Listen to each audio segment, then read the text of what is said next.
नमस्कार, debate central में एक बार फिर आप सभी का स्वागत है। मैं हूं संजय उपाध्याय। छत्तीसगढ़ में नवरात्रि के साथ ही निगम मंडल आयोग और बोर्ड में नियुक्तियों को लेकर चर्चाएं तेज होने लगी हैं। भाजपा नेताओं का ये मानना है कि ये नियुक्तियां अब जब प्रतिपक्ष की समाप्ति हो गई है और कहा जा सकता है कि सदस्यता अभियान भी अपने शीर्ष पर है कहा जा रहा है, लेकिन 15 अक्टूबर तक ये चलना है, तो इस बीच या इसके बाद ये नियुक्तियां कर दी जाएंगी।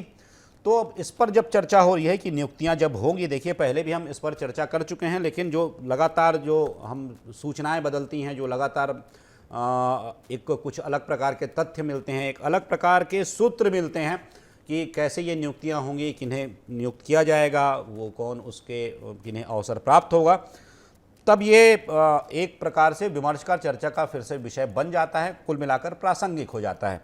इसीलिए हम फिर इस पर एक बार फिर से चर्चा कर रहे हैं आप सभी के साथ। हम देखेंगे समझेंगे कि जब ये नियुक्तियां होंगी, हालांकि जब मैं बात कर रहा था तब एक बड़ा विषय यह भी था कि कांग्रेस के समय जब ये नियुक्तियां हुई थीं, उस समय कार्यकर्ताओं को एक लंबा इंतजार करना पड़ा था। लंबा एक कहिए उस बीच गैप था, और कहा जाए कि इससे कहीं ना कहीं कार्यकर्ताओं के मन में एक प्रकार का उदासीनता का भाव भी आया था। हमने देखा था, हम खुद वो देखते थे, समझते थे।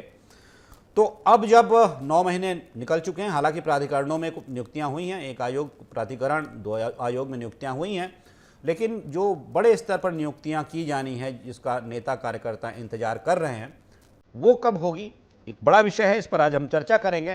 पहले देख लीजिए एक रिपोर्ट।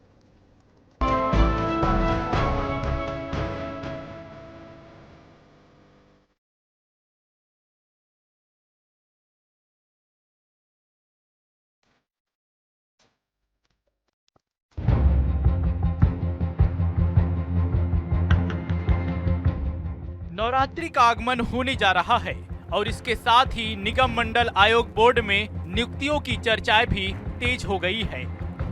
लंबे समय से भाजपा नेता नियुक्तियों का इंतजार कर रहे हैं और नवरात्रि के इस पावन पर्व पर उनकी उम्मीदें एक बार फिर जाग उठी है। क्या इस बार उनके धैर्य का फल मिलेगा? पिछले कुछ समय से भाजपा नेताओं के बीच नियुक्तियों की चर्चा जोरों पर है। हालांकि राज्य युवा आयोग में विश्व विजय सिंह तोमर की हाल की नियुक्ति ने कुछ उम्मीदें जगाई है। इस पर कांग्रेस प्रवक्ता अनिल चौहान का कहना है कि बीजेपी सरकार की 9 महीनों की असफलता और कुशासन से भाजपा के नेता गुस्से में हैं और भाजपा निगम मंडल आयोग की नियुक्तियों के नाम पर नेताओं को रोकना चाहती है।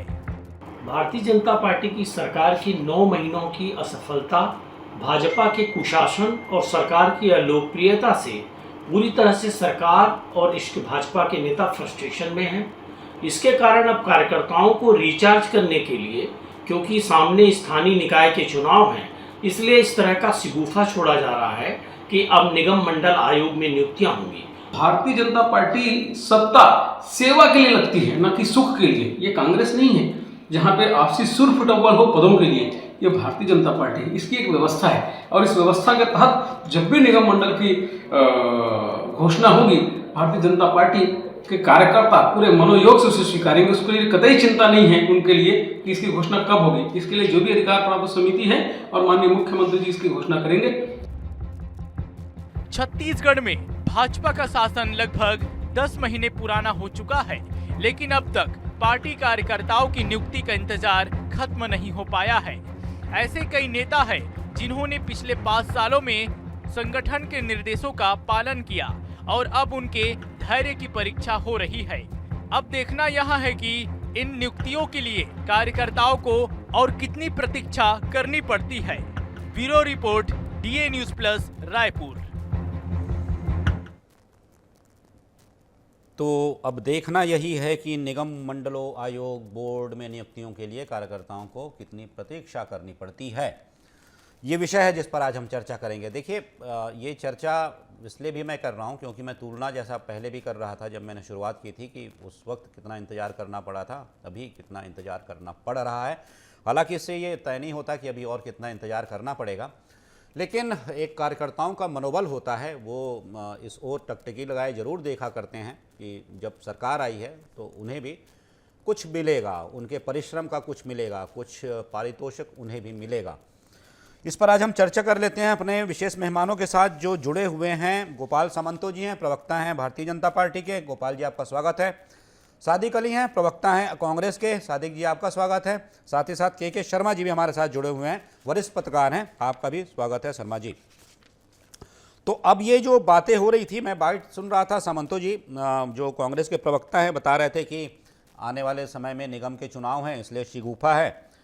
और मैं एक कांग्रेस नेता से बात कर रहा था, हालांकि भी ये मेरे ख्याल से बाइट में ये बात नहीं आई है, और ये बात ये कही जा रही थी कि इसलिए बचना चाहती है भाजपा की सरकार क्योंकि खर्चे इतने बढ़े हुए हैं और विभागों में पैसे नहीं हैं, तो निगम मंडलों में नियुक्ति कर अतिरिक्त बोझ वो नहीं लेना चाहती, इसलिए इसे जितना ज़्यादा हो सके टाला जाए। और चौहान जी ये कह रहे हैं कि निगम मंडल सामने हैं, इसलिए शिगुफा छोड़ा जा रहा है, मनोबल बढ़े कार्यकर्ताओं का। सामंतो जी। संजय जी, आपको नमस्कार और साथी पैनलिस्ट को भी नमस्कार और आपके सभी दर्शकों को नमस्कार। क्योंकि कांग्रेस तो बहुत कुछ कहती है, कांग्रेस दिन भर कुछ ना कुछ कहते रहती है। उनके नेता अमेरिका में भी जाके कुछ कह देते हैं और बाद में उसमें माफी भी मांग लेते हैं। आजकल कांग्रेस के पास कहने के अलावा कोई काम बचा नहीं है जी। रही बात भारतीय जनता पार्टी की नियुक्तियों पर, मंडल आयोगों में नियुक्तियों पर, क्योंकि भारतीय जनता पार्टी का कोई भी कार्यकर्ता पद की लालसा में काम नहीं करता है, और ऐसे ही भारतीय जनता पार्टी भी सत्ता के लालसा में काम नहीं करती है। भारतीय जनता पार्टी का हर कार्यकर्ता समाज के भीतर जनमानस के लिए काम करने के लिए तत्पर रहता है। उसे कोई दायित्व मिले या ना मिले उसकी वो बहुत ज्यादा परवाह नहीं करता है। और आपने कभी भाजपा कार्यालय में इन मुद्दों को लेकर कभी सिर्फ टब्बल होते, मारपीट होते, दंगा फसाद होते कभी देखा नहीं होगा पूरे छत्तीसगढ़ में। लेकिन आपने ये सारे काम कांग्रेस कार्यालय में देखे होंगे। मतलब ये तो बड़ी दुर्दशा है कि मोहन मरकाम जब अध्यक्ष थे, उन्हें उनकी पार्टी की ही एक व्यक्ति गाली गलौज कर रहे थे, जिसका वीडियो भी वायरल हुआ था। कांग्रेस के भीतर सत्ता, पद, दायित्व, ये सब को लेकर सिर्फ टब्बल हमेशा मची रहती है। अब उसी चश्मे से वो भाजपा को देखना चाहते हैं, तो पहले तो उन्हें वो चश्मा उतार के फेंकना चाहिए और उस चश्मे को से देखना बंद करना चाहिए। अब आपकी बात कि फाइनेंशियल बोझ या वित्तीय बोझ के कारण नियुक्तियां नहीं हो रही है, तो उसे भी मैं आप मेरी बात नहीं सामंतो जी, मैंने कहा कि कांग्रेस के कुछ नेता ऐसा कह रहे थे, मैं आपसे पूछ रहा हूँ। कांग्रेस, देखिए कांग्रेस के नेता कह रहे थे तो उनकी बात मैं खारिज करना चाहता हूँ कि वित्तीय बोझ जैसा कोई बात नहीं होती। अगर पूरे प्रशासन में किसी चीज का सेटअप है, किसी चीज का सेटअप होना मतलब उस चीज को लेकर बजट होना, बिल्कुल, और बजट में प्रावधान होने के बाद उस पर विचार फाइनेंशियल या वित्तीय बर्डन को लेकर हो, ये कतई हो नहीं सकता। ये इनकी समझदारी की कमी दर्शाता है, इनकी सोच पे जो नेगेटिव सोच है उसको दर्शाता है। जो समय आएगा, देखिए भारतीय जनता पार्टी में हर व्यक्ति काबिल है, भारतीय जनता पार्टी में हर व्यक्ति काम की दिशा देने में और काम को आगे ले जाने के लिए तत्पर है और काबिल है। उनकी काबिलता के अनुसार उनकी सोच चल रही है। सादिक जी, आप सुन रहे हैं सामंतो जी जो कह रहे हैं कांग्रेस की तरफ से बार बार, तो वही बात कही जा रही है सर, बेगानी शादी में अब्दुल्ला दीवाना।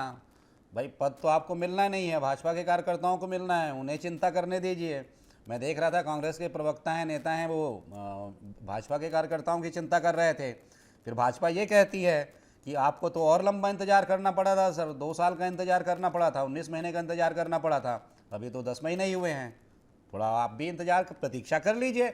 हालांकि आपके साथी हैं सारे भाजपा के प्रवक्तागण, मिलेगा पद उन्हें भी। देखिए, भारतीय जनता पार्टी के जो प्रवक्ता महोदय है उनकी बातों को बहुत ध्यानपूर्वक मैं सुन रहा था जी। निश्चित ही इनकी खींच जो है वो बाहर नहीं आ पा रही है, और ये खिसियानी बिल्ली खंभा नोचे के पैटर्न पे या तर्ज पे ये इनका जो वक्तव्य आया है, यहाँ पर मैं यही कहना चाहूंगा। देखिए, स्वाभाविक प्रक्रिया है, आरोप प्रत्यारोप पे अगर अपन ना भी जाए तो भी ये एक स्वाभाविक प्रक्रिया है। कार्यकर्ता जब मेहनत करता है और कार्यकर्ता मेहनत करने के बाद किसी फल की आस लगाए बैठे रहता है और वो फल उसको मिलने वाला रहता है, और निश्चित ही वो फल कहीं दूसरी जगह जाके टपक के गिर जाता है, और वो भी ऐसे व्यक्ति को जो उस फल को डिजर्व नहीं करता है, उस फल के लिए वो बिल्कुल काबिल नहीं है, योग्य नहीं है। तो निश्चित ही ये एक खिसियाहट है, बौखलाहट है।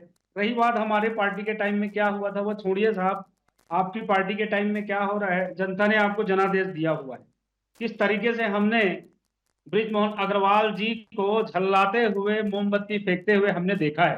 किस तरीके से एकात्म परिसर में पार्टी टिकट वितरण के टाइम पे नारेबाजी होते हुए हमने देखा है। किस तरीके से आप पहले टिकट जो घोषणा किए थे 16 टिकट, उनका हमने पुतला दहन होते हुए देखा है। नैतिकता की बात तो आप ना ही करें। भारतीय जनता पार्टी का ये चाल, चरित्र और चेहरा है जो समय समय पे ये दिखाते रहती है। आप देख सकते हैं निगम मंडल आयोग में नियुक्तियों को लेकर के बात, ठीक है, आप देर से ही सही कुछ नियुक्तियों को कर पाए, लेकिन जो नियुक्ति हुई है आपके ही नेता नहीं पचा पा रहे हैं।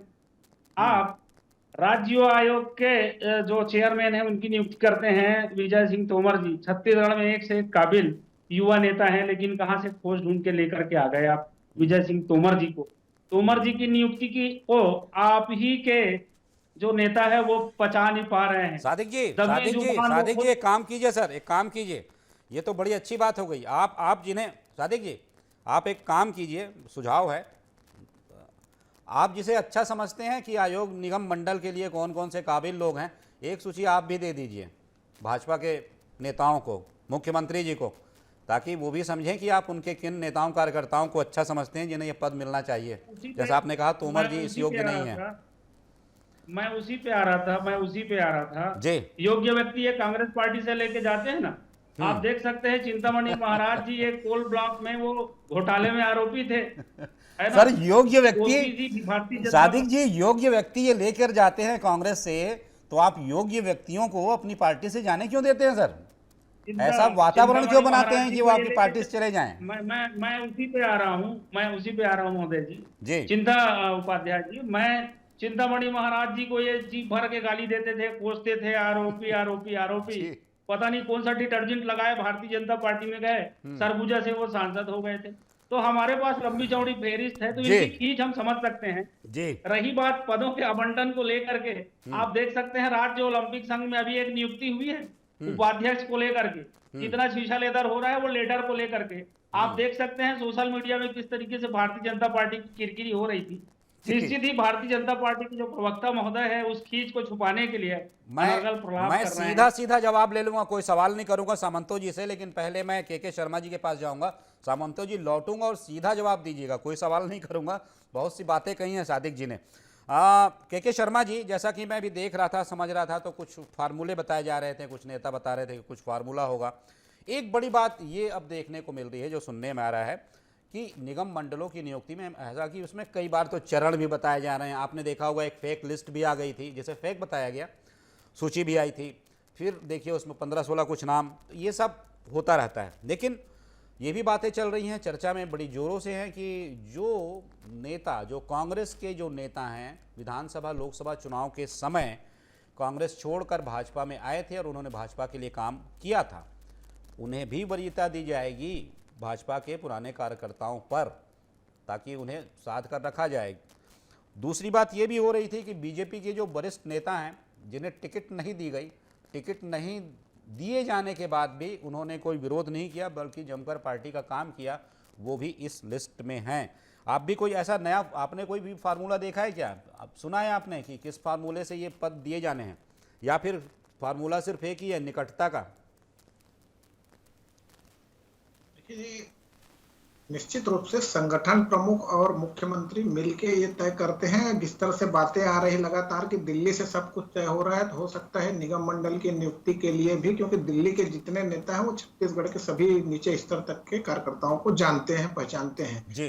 अब जैसे अमित शाह जी अभी आए तो बहुत सारे लोगों से मुलाकात होती है, तो सभी कार्यकर्ताओं से फीडबैक भी उनके पास मिलते हैं। अभी जो नियुक्ति जो वाली बात चल रही है उसमें एक सोशल मीडिया में देखे होंगे रमन सिंह का लेटर चल रहा है, लेकिन भाजपा में इस प्रकार से कभी देखा नहीं गया कि इस प्रकार से लेटर नियुक्ति के लिए दिया जाए और मुख्यमंत्री नियुक्त कर दें। तो ये एक बात है कि सही है कि नहीं पत्र, ये भी अभी स्पष्ट नहीं है। लेकिन दूसरी ओर जो है, आप फार्मूले की बात करेंगे तो फार्मूला तो यही दिख रहा है कि जो पूर्व में मंत्री रह चुके हैं उनको निगम मंडल में फिलहाल अवसर नहीं मिलेगा। नए कार्यकर्ता जो संगठन में बेहतर काम कर रहे हैं उनको अवसर देने की बात आएगी, चाहे वो विधानसभा चुनाव में हो, चाहे लोकसभा चुनाव में हो, या अभी जो सदस्यता अभियान चल रहा है उसमें। ये एक फार्मूला तय हो सकता है कार्यकर्ताओं के हिसाब से। जो एकाध को भले नियुक्ति मिल सकती है जो कांग्रेस से है, लेकिन ये कहना है कि उनको प्रामुख्यता दी जाएगी, मुझे नहीं लगता कि ऐसा अवसर होगा। नए लोगों को अवसर देने का मतलब ये है कि जो पूर्व मंत्री रहे हैं उनको निगम मंडल में देने का फिलहाल तो नजर नहीं आ रहा है, क्योंकि मंत्री भी नहीं बनाया। और अभी जो और 5 मुश्किल है कि वो मुश्किल है कि वो स्वीकार भी करें, मुश्किल है कि वो स्वीकार भी करें निश्चित रूप से, क्योंकि एक वरिष्ठता वाली बात होती है। तो उन्हीं को संतुष्टि वाली महत्वपूर्ण बात है। जिस तरह से विधायक अपनी बात रख रहे हैं या सांसद की बात आ रही है, लगातार लेटर लिख रहे हैं, तो ये निगम मंडल की नियुक्ति को लेकर जो सिर फुटबॉल की बात आ रही है, तो निश्चित रूप से कांग्रेस में भी देखने को मिला है। और हम लोग भाजपा में भी देखें किस तरह से नेता प्रतिपक्ष को लेकर बात हो, या संगठन महामंत्री, अब नाम भी ले सकता हूं मैं, लेकिन लेना नहीं चाहिए, एकात्म परिसर में उसके खिलाफ भी महिला भाजपा नेत्री किस तरह से उग्र हो चुकी थी। तो घटनाएं राजनीतिक रूप से सभी तरफ है, लेकिन संतुष्ट करने वाली ये है कि 5 साल के बाद अभी 1 साल 6 साल हो चुका है, भाजपा के कार्यकर्ता इंतजार कर रहे हैं कि सत्ता में कब अवसर मिलेगा। ये आज की राजनीति में कोई सेवा भाव से हो रहा है ये भी कहना ये नहीं है। सेवा के साथ सुख भी, सत्ता मिला है तो सुख के नीचे स्तर तक भी पहुंचाने वाली बात आती है। तो ये और आर्थिक स्थिति की बात है, तो आर्थिक स्थिति के लिए तमाम प्रकार के और भी उपाय किए जा सकते हैं, लेकिन कार्यकर्ताओं को संतुष्ट करने के, कार्यकर्ता संतुष्ट में देखेंगे कि कांग्रेस शासनकाल में एक था कि 2.5 साल की जो बात आई थी, ये भी एक कारण हो सकता है कि 62 विधायकों को निगम मंडलों या मंत्री तमाम प्रकार के पद के माध्यम से मोबिलाइज किया गया था। लेकिन भाजपा के बाद यह स्थिति नहीं दिख रही है कि केंद्र सरकार के या केंद्रीय नेता की बात करें तो वो पूरी तरह से छत्तीसगढ़ में एक नया प्रयोग लेके आ रहे हैं, नए लोगों को अवसर दे रहे हैं, चाहे मंत्रिमंडल की बात हो, चाहे निगम मंडल की बात हो। भले ही आखिरी समय में जैसे कानून व्यवस्था की बात आ रही है, इस प्रकार से यदि कमियां आती रही तो आने वाले समय में, अंतिम समय में तो हो सकता है कि मंत्रिमंडल एक नए सिरे से नजर आए, जिसमें वरिष्ठों को जिनको अनुभव है उनको अवसर मिले। लेकिन फिलहाल तो यही दिख रहा है कि नए युवा चेहरों को जो संगठन में बेहतर काम कर रहे हैं उनको अवसर मिलेगा, ये समझ में आ रही है। जी गोपाल जी, गोपाल जी जी बताइए संजय जी। मैं बहुत ध्यान से सुन रहा था, शर्मा जी को भी। बस मैं वही कह रहा हूं कि ध्यान से आपने सादिक जी को भी सुना होगा। मैं कह रहा हूं पहले जवाब उन्हीं का दे लीजिए। अच्छा, एक बात और भी बताइएगा, जो शर्मा जी कह रहे थे कि जो बातें बता रहे थे कि उसमें किस प्रकार से फार्मूले होंगे, क्या होगा, कैसा होगा, आपको कुछ जानकारी मिल रही है कि ये नियुक्तियां कब होंगी? पहले सादिक जी को उत्तर दे देता हूँ जी। मुझे कुछ दिनों पहले आमिर खान की एक मूवी आई थी गजनी, जिसमें उसको शॉर्ट टर्म मेमोरी लॉस हुआ था जी। आजकल पूरे कांग्रेस को शॉर्ट टर्म मेमोरी लॉस हो चुका है। 5 साल इनका कार्यकाल कैसा गुजरा है ये देखना भूल चुके हैं, बिल्कुल पीछे मुड़ के देखना भूल चुके हैं। जब राजनांदगांव में भूपेश बघेल पहुंचते हैं तो हर चुनाव लड़ने तो हर जगह पे उनका विरोध होता है। क्यों विरोध होता है ये सादिक जी को अच्छे से पता होगा। मंच पर लोग खड़े होकर विरोध करके चले जाते हैं और वो सर झुका के नीचे बैठे रहते हैं। 2.5 साल का फॉर्मूला, इस प्रदेश ने ऐसे काले दिन कभी नहीं देखे कि जब 2 इंडिगो की फ्लाइट सेम दिन उड़ा करते थे। एक को इनका रुद्रगुरु मंत्री लेके जाता था टी.एस. सिंहदेव की तरफ से, तो दूसरे को सूर्यकांत तिवारी ले जाता था भूपेश बघेल की तरफ से। आप सादिक जी क्या दिखाना चाहते थे? आप अभी आयोग मंडल की बात कर रहे हैं। 40 विधायक इधर से उड़ते थे, 30 विधायक उधर से उड़ते थे और उनको एक रेस्ट हाउस में रखा जाता था। मतलब आपस में ही आप लोग सरकार बनाने पे 2.5 साल में लड़ते रहे। आप क्या एक मंत्री पद से त्याग पत्र नहीं देता, बल्कि एक मंत्रालय से त्याग पत्र देता और ये कह कर देता है कि मैं प्रधानमंत्री आवास योजना के तहत आवास बनवाने में विफल रहता हूं क्योंकि भूपेश बघेल उसमें पैसा अलॉट नहीं करता है। आप कौन सा सिर्फ टप्पल बचा था? आपका महापौर जिसका भाई जेल में है, जिसका भतीजा जेल में है, वो जाके सरेआम कांग्रेस कार्यालय में तोड़फोड़ करता है और उसके बाद उसको महापौर का टिकट दिया जाता है। कोई किसी चीज को नहीं भूलता। आज भी आपका पूर्व मुख्यमंत्री का बेटे के ऊपर इतने संगीन आरोप लग रहे हैं और अजीत जोगी को कैसे भूल गए आप? अरे आपका तो पहला मुख्यमंत्री था, कभी किसी की रिकॉर्डिंग करता था, कभी किसी को रेस्ट हाउस में फंसाता था, कभी किसी की वीडियो रिकॉर्डिंग करता था। कहां भूल गए ये सब आप लोग? अमित जोगी 2 लोगों को किडनैप कर लेता था। आप कांग्रेस की बात देखिए, भारतीय जनता पार्टी तो अनुशासन की पार्टी है।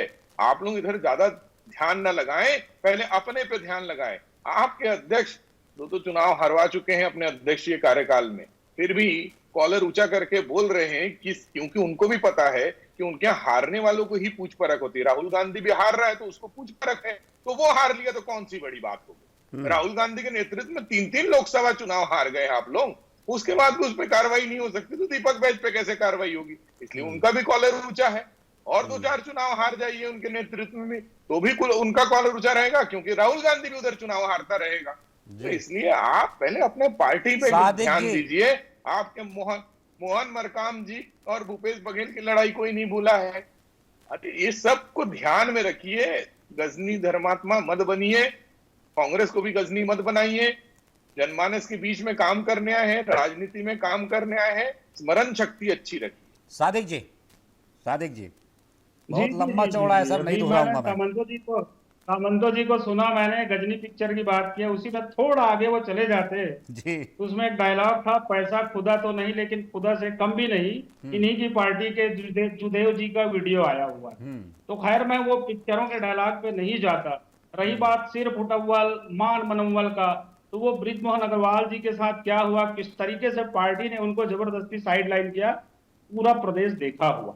अरे वापस से मैं इनको इस देश के सबसे बड़े पंचायत में निगम मंडल वापस से सामंतो जी आपने बोला और मैंने बहुत ध्यानपूर्वक सुना।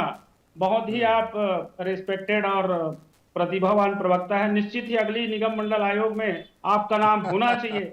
लेकिन दुर्भाग्य है कि भारतीय जनता पार्टी का चार चरित्र और चेहरा वो समय समय पे दिख जाता है। आप इसी से समझ लीजिए ना किस तरीके से वो चिट्ठी वायरल हो रही है।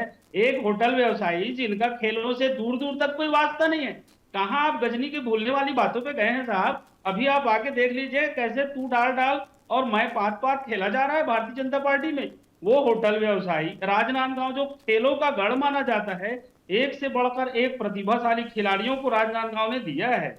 वहां निश्चित ही किसी खिलाड़ी को या किसी भी प्रतिभावान नेता को आप ओलंपिक संघ में भेजते तो समझ में आता है। एक होटल व्यवसायी जो कुछ दिन पहले कांग्रेस से टिकट लेने का प्रयास किया था, फिर पैसे के दम पे वो भारतीय जनता पार्टी का पार्षद का चुनाव लड़ता है, एनएसयूआई के जिलाध्यक्ष से वो हजारों से ज्यादा वोट से वो हारता है, फिर एक चिट्ठी चलती है साहब और उसको ओलंपिक संघ का उपाध्यक्ष बना दिया जाता है। आप किसको बता रहे हैं साहब चाल चरित्र और चेहरा की बात? आप चुनाव के वक्त में जाति पाति और धर्म की बात करते हैं, आप एसटी खेलते हैं, आप SC खेलते हैं, आप ओबीसी साहू समाज खेलते हैं, लेकिन जब निगम मंडल आयोग में जब नियुक्ति की बात आती है, आप इन सारे चीजों को दरकिनार करके आप नियुक्ति किसको करते हैं? पैसा लेकर के। वो आप भी जानते हैं साहब। तो आप गजनी पिक्चर को ध्यान देना बंद कर दीजिए। अपनी पार्टी में आप जैसी करनी वैसी भरनी पे आ जाइए। सादिक जी समय की बात है सर, समय की बात है। मैं के शर्मा जी से भी लास्ट कमेंट ले लेता हूं। देखिए जैसा कि नियुक्तियों के बारे में बात हो रही थी, जैसा मैं सुन रहा हूं, एक जो विषय जो बार बार सामने आ रहा है कि जब नियुक्तियां होंगी उसका फार्मूला क्या होगा। निश्चित रूप से पार्टियां भी तय करके रखती हैं कि नियुक्तियां कैसे की जाएं ताकि पार्टी को उससे ज़्यादा लाभ मिले। तो जैसा मैं सुन रहा था, कुछ नेताओं से भी बात कर रहा था, ये कहा जा रहा था कि कुछ नियुक्तियाँ निगम चुनाव के निगम और जो चुनाव होने हैं नगर निगम के पंचायत के उसके पहले की जाएंगी और कुछ नियुक्तियां बाकी नियुक्तियां उसके बाद की जाएंगी। इस बीच ये भी एक प्रश्न आ रहा था कि एक उपचुनाव जो होना है, ठीक है वो तो विषय है, लेकिन साथ ही साथ मंत्री के जो पद 2 अभी रिक्त हैं, मतलब वहाँ पर 2 मंत्री अभी नियुक्त किए जा सकते हैं। तो इस बीच संभव है कि ये नियुक्तियाँ भी एक पहले एक बाद कर दी जाएँ। ये सूचना आपको मिल रही है शर्मा जी? देखिए, निगम चुनाव के पहले नियुक्ति की बात यह है कि बहुत सारे यदि दावेदार आते हैं, भाजपा परिवार बड़ा हो गया है, बहुत सारे नेता हो गए हैं 15 साल का अनुभव के बाद, और बहुत सारे एक पीढ़ी सामने आ गई है। तो ऐसी स्थिति में जो महापौर चुनाव, अध्यक्ष चुनाव लड़ना चाहते हैं या जो यहाँ पे कहें कि उपचुनाव में लड़ना चाहते हैं दक्षिण में, तो इनमें ऐसे दावेदार, एक को तो टिकट मिलेगी और बाकी लोगों को संतुष्ट करने के हिसाब से ऐसे कार्यकर्ताओं को यहाँ पे स्थान दिया जा सकता है कि जो कि दावेदारी है, ताकि जो चुनाव होने वाला है उस क्षेत्र में इसका प्रभाव ना दिखे और उसका लाभ जो जिनको निगम मंडल में बनाया जाता है उसका लाभ भी नगरीय निकाय चुनाव में ले पाए भाजपा। ये जी। एक फार्मूला है, लेकिन यही तय हो रहा है कि महत्वपूर्ण बात यह है कि नए लोगों को अवसर मिलेगा, जो पुराने लाभ ले चुके हैं, सत्ता सेवा कर चुके हैं, सुख नहीं लिए हैं, सेवा की है 15 साल तक, उनको अब अवसर नहीं मिलेगा, नए लोगों को अवसर मिलेगा। ये संदेश आ रहे हैं और इसमें प्रमुख रूप से जो बातें हैं कि पवन साय की भूमिका, रमन सिंह की भूमिका, विष्णुदेव साय की भूमिका और प्रदेशाध्यक्ष की भूमिका, ये 4-5 लोग मिलकर जो नाम तय करेंगे वही नाम आगे जा करके कहा जा सकता है कि अमित शाह तक इसको ओके कर सकते हैं। जी जी, ठीक है। अच्छा शर्मा जी, ये बताइएगा कि ये जो नए चेहरों को लेकर आना, अप्रत्याशित चेहरों को लेकर आना, ये जो प्रयोग भारतीय जनता पार्टी ने किया था, अपनी सरकार के गठन में भी ये काम किया था, टिकट वितरण के समय भी ये काम किया था, आपको क्या दिखाई दे रहा है अभी तक 10 माह की यात्रा में ये प्रयोग क्या सफल माना जा सकता है? देखिए, नए लोग हैं, अभी समय बहुत है, 5 साल का समय। मैंने पहले ही कहा कि जो मंत्री नए बने हैं वो अपने अपने विभाग को समझ रहे हैं। लोकसभा चुनाव के कारण अवसर नहीं मिला तो विभिन्न विभागों में अलग अलग प्रकार की बातें आ रही है। राजस्व विभाग में ट्रांसफर को लेकर बात आ गई है, कानून व्यवस्था को लेकर बात आ रही है, लेकिन मंत्री अपने स्तर पर प्रयास कर रहे हैं। नए नए मंत्री है और वरिष्ठ विधायक बैठे हुए भाजपा में, तो निश्चित रूप से एक दबाव रहता है काम करने का। तो समय के साथ विभाग को जैसे जैसे लोग संभालते जाएंगे तो मुझे लगता है कि कुछ इंतजार करना पड़ेगा कि ये मंत्री परिपक्व होकर अपने विभागों का काम करे, जो विधानसभा में नजर आएगा आगामी जो विधानसभा होगा इसमें परफॉर्मेंस को लेकर के। लेकिन वरिष्ठ विधायकों का साथ लेके मंत्री यदि काम करते रहेंगे तो इनकी परिपक्वता और सरकार की कार्य प्रणाली में निश्चित रूप से सकारात्मक परिवर्तन नजर आएगा, ये कहा जा सकता है। जी तो चूंकि विषय तो बड़ा है लेकिन समय की बाध्यता है, आप सभी इस चर्चा में जुड़े। गोपाल सामंतो जी, आपका बहुत बहुत धन्यवाद। सादिक अली जी, आपका बहुत बहुत धन्यवाद। और के शर्मा जी, आप जुड़े, आपका भी बहुत बहुत धन्यवाद। तो जो बातें हो रही थी कि कार्यकर्ताओं को कितना इंतजार करना पड़ेगा, इसके साथ ही साथ जो 2 पद अभी रिक्त हैं मंत्रिमंडल में वो कब तक भरे जाएंगे, ये तमाम जो विषय हैं, इन विषयों पर हमने चर्चा की है। क्या फार्मूला हो सकता है निगम मंडलों में नियुक्ति का, किन्हें अवसर दिया जा सकता है, किनकी बात चल रही है, कुछ नाम जो चल रहे हैं लगातार चर्चा में जो चल रहे हैं, हो सकता है कि ये नाम जो हम तक पहुंच रहे हैं इसमें केदार गुप्ता, संजय श्रीवास्तव, प्रबल प्रताप सिंह, देवजी भाई पटेल, अनुराग सिंहदेव, सुशांत शुक्ला, भूपेंद्र सवन्नी, सौरभ सिंह, विजय शंकर मिश्र, ऐसे बहुत से नाम चल रहे हैं। लेकिन अब इंतज़ार वही करना पड़ेगा कि कब वो सूची जारी होती है और क्या ये नाम उसमें होते हैं। तो आज की चर्चा में सिर्फ इतना ही। किसी महत्वपूर्ण विषय पर फिर मिलेंगे, फिर बात करेंगे। तब तक दीजिए अनुमति। नमस्कार।